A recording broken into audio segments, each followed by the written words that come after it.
Well, good morning again, everybody. I'm going to try something a little new. You know that my videos are long. I love to just talk about the weather and try to explain as much as I can so that you all can follow along with me and we can kind of walk through this journey of weather together. But I realize a lot of you don't have that much time, so I'm just going to try something new. And if I can fit this into my schedule, I will.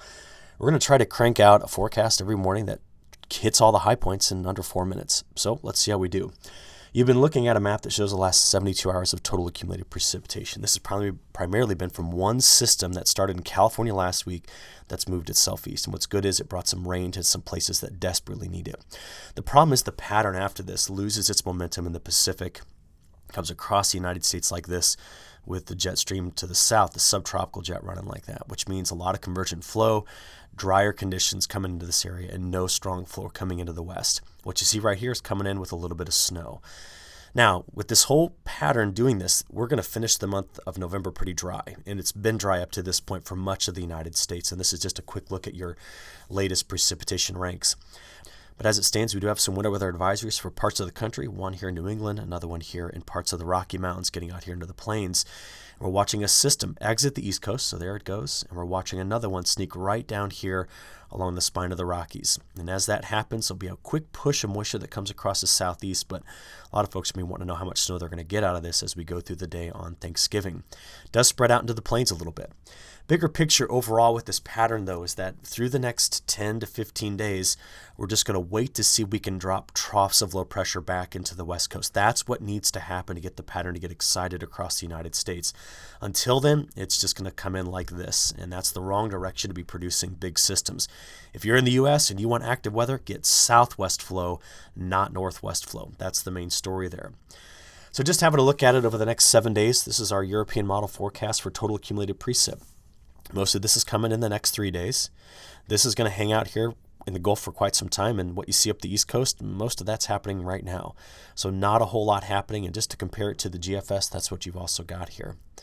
So what we see in terms of snowpack adding up here, well, there's a pretty decent chance of picking up 2 to 4 inches of snow out here, parts of Nebraska, Kansas, maybe even pretty far to south down here into the panhandles, but certainly coming out of Colorado, Wyoming. And then what leaves today, we're going to still see some more snow here in New England getting added up. Also, don't be surprised to get a little bit of lake effect snow, and then over the weekend, this spreads across parts of the Midwest, bringing in a little bit of snow. But overall, the next 10 days, this map really captures the pattern that we're in. It shows you the best chance of getting less than a half of an inch of total accumulated precip. And you see there's a lot of areas that are pretty dry.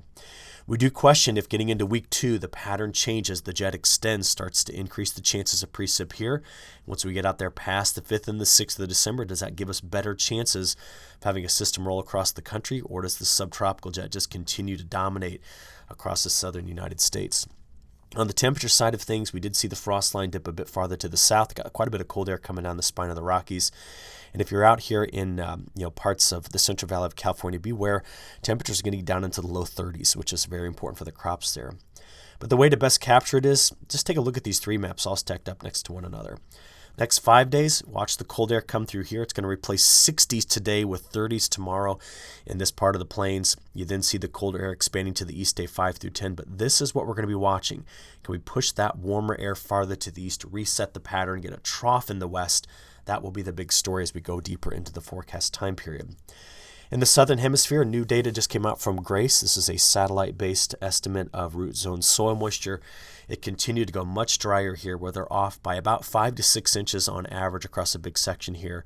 But over the last 90 days in southern Brazil, some places are seeing an excess of 15 to 16 inches compared to what they've already been seeing according to the CPC data. The 10-day forecast is still very wet in southern Brazil, and we've seen a drying trend, and it's going to get hotter over in eastern Brazil going forward, which means given the MJO positional moves here, we expected this to kind of go back over to drier regime. So this will question how much of the crop's going to continue to see damage because of that. But there is wetter weather moving back into southern Brazil, and you see another 4 to 5 inches of rainfall expected to hit that area. And it's got me really concerned about the fact that for the last 30 days, that section of Brazil has not seen much sunlight. So what is this doing to our very photosensitive crops like soybeans that are grown down here at this time of year, whereas an abundance of sunshine and heat has been seen a little bit farther to the north? Looking out there, though, just to put it all together, this is what we're seeing for the next 2 weeks. Considerable dryness north, very wet conditions in the central and southern Brazilian growing areas. Some halfway decent rains getting into Argentina, but here's the one final difference to talk about.